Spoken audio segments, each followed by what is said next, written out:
Story number one. I understand that the closeness she shared with me was a disguise for survival. My best friend Andy and I were inseparable in high school. We finished each other's sentences, wore each other's clothes, shared a diary, and at one point lived together. His chemistry was comparable to a romantic relationship, but more powerful because of its platonic nature. When Angie was younger, her father had committed suicide.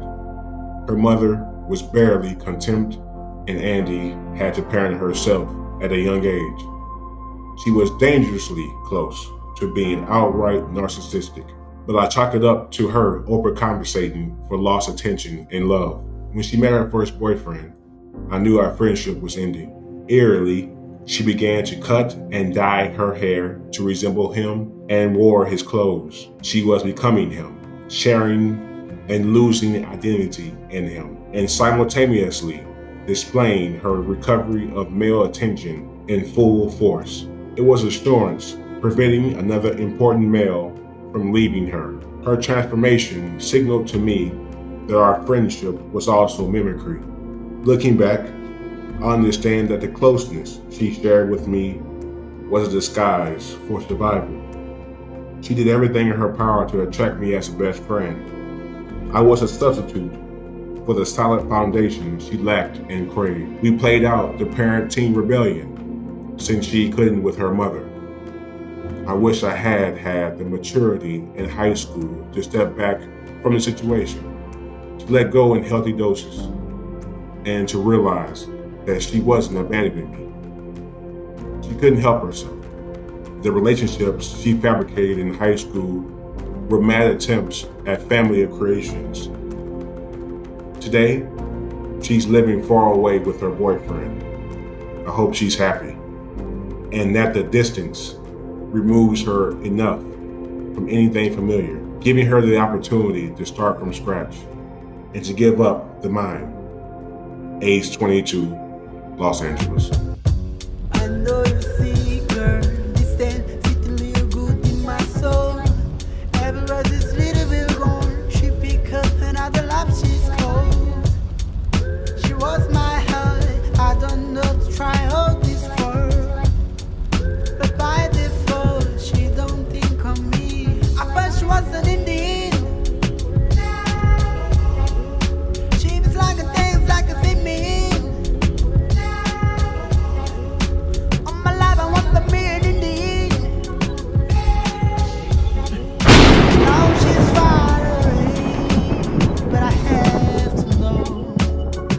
Story number two. It hurt more to lose her friendship than it did to lose my marriage. I can relate to the pain of losing a girlfriend. As a child, my friends and I would drift apart, but often that was a result of family moves or institutional motivated separations into different classes or schools. We were too little to control these situations and too young to let our sorrow linger. Soon new friends were on the horizon, and those friends from the past became pleasant memories. But a number of years ago, I began to socialize with a woman I met at work. We both were starting careers at the same university. We usually met each other after work to run together in the neighborhood park, and we shared our frustrations about our work, our goals, and our hopes as we ran. She introduced me to ice hockey games. I invited her to concerts.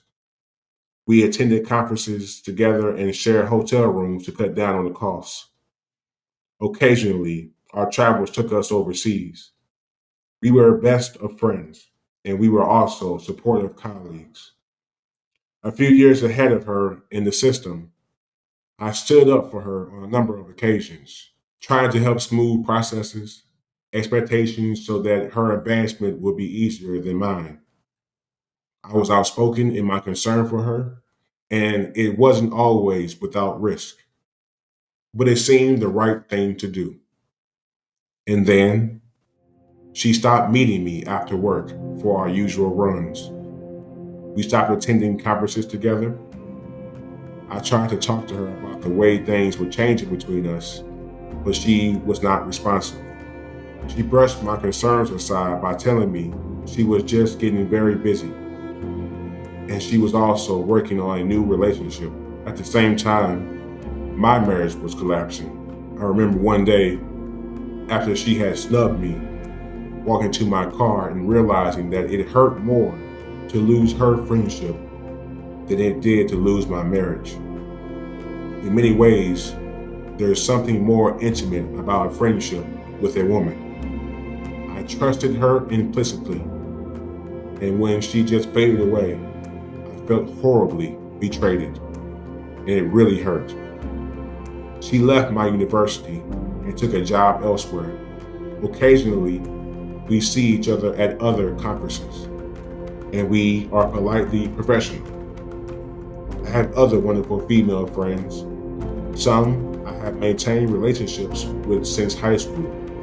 Others I've made more recently.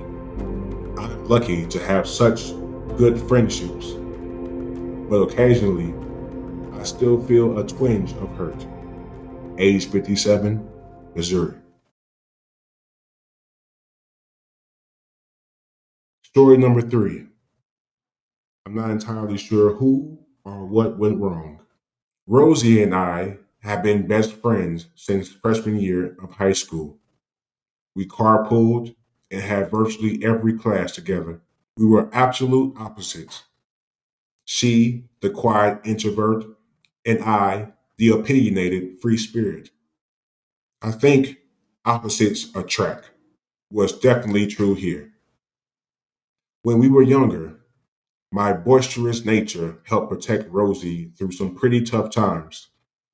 We stayed friends through some pretty dark stuff. When Rosie met her husband, she settled down young and very quickly. I, on the other hand, lived right to the fullest, traveling, moving, jumping jobs, you name it. I probably did it. And I was terrible with money. I think she thought she had to mother me through those years. I remember one time she showed up with a bag of groceries because she was worried I wouldn't eat. In return, I listened and supported her through the first year of her marriage, navigating life with a boy, in laws, her new settled life. Finally, I started to settle down with the birth of my son. Not long after, I moved about 3 hours away. When my second son was born, Rosie told me she was 3 months along with our own baby. I couldn't have been more thrilled. However, living so far away and now with a toddler and an infant, my life had changed drastically, and I couldn't be the support I wanted or I think she hoped I could be. The end came because of her baby shower. I mixed up dates. Even then, I didn't go on the day I thought because I had a family thing come up, but still, I missed it. I called that Monday to apologize. After talking to her and thinking everything was okay, I got a text saying, I saw your Facebook post on Sunday.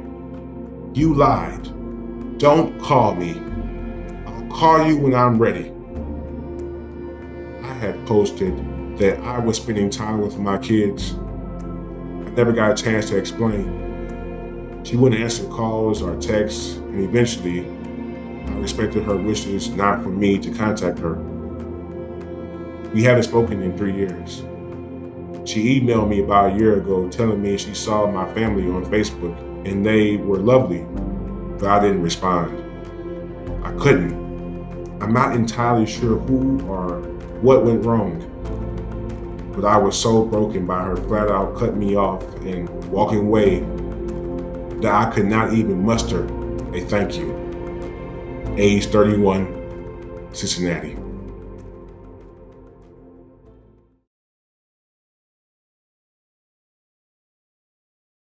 Story number 4.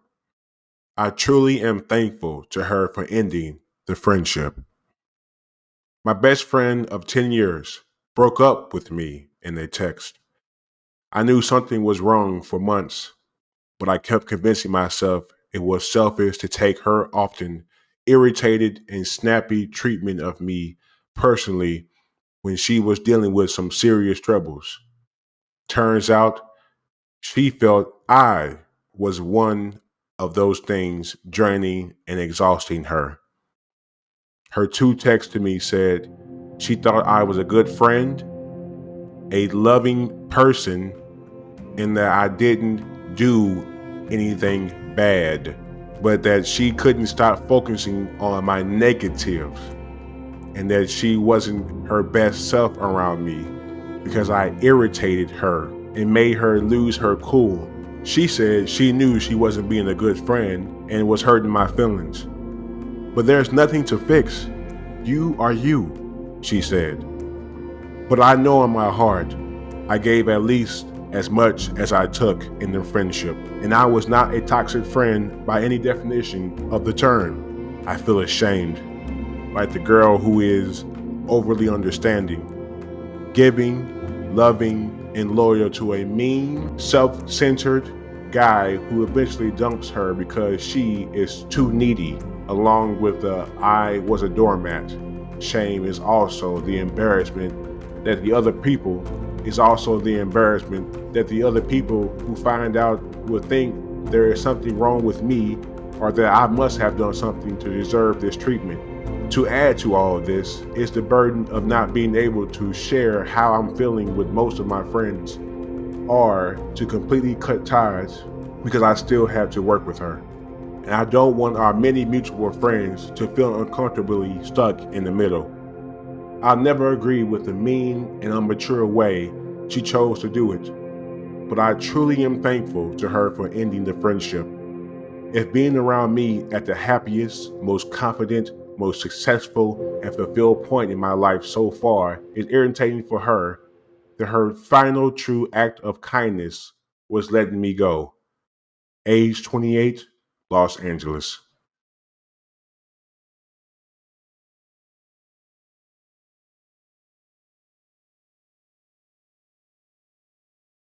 Story number 5. I never got a reason or closure. Approximately 2 years ago, a friend that I had for about 15 plus years decided to no longer be friends with me. I wouldn't say she's my best friend, but we had definitely been there for one another's major life events, good and bad. She went through a horrible storm in our hometown, so I suggested she move to the city I was in because the college transfer process would be seamless. I helped find and secure an apartment for her, set up work contacts, introduced her to myself, and generally set her up in my network that I had established in this city. The way the end of the relationship happened was that she wrote me a letter stating that I had my friends and she had her friends, and they were to no longer mix. At the time, I was confused as to why she was asking this, but acquiesced because I didn't think it was that serious and I didn't want any confrontations. A month later, I decided that I was not okay with her friend separation request and asked to meet her for dinner. I was open and honest with why I thought the division of friends was an odd request and was not pleased with being put in that position.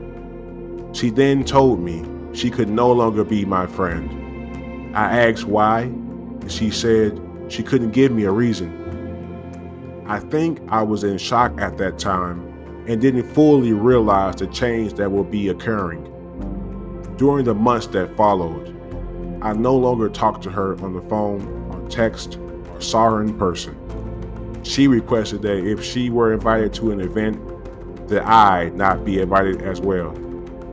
This was especially hard since some of the people she would spend time with were people I had introduced her to. I am still rather angry, sad, confused, and annoyed with the whole situation, but am trying to surround myself with people that are supportive and positive. I never got a reason or a closure, and I still have no idea what I would say if I were to be in the same room with her. Age 34, the Midwest. I know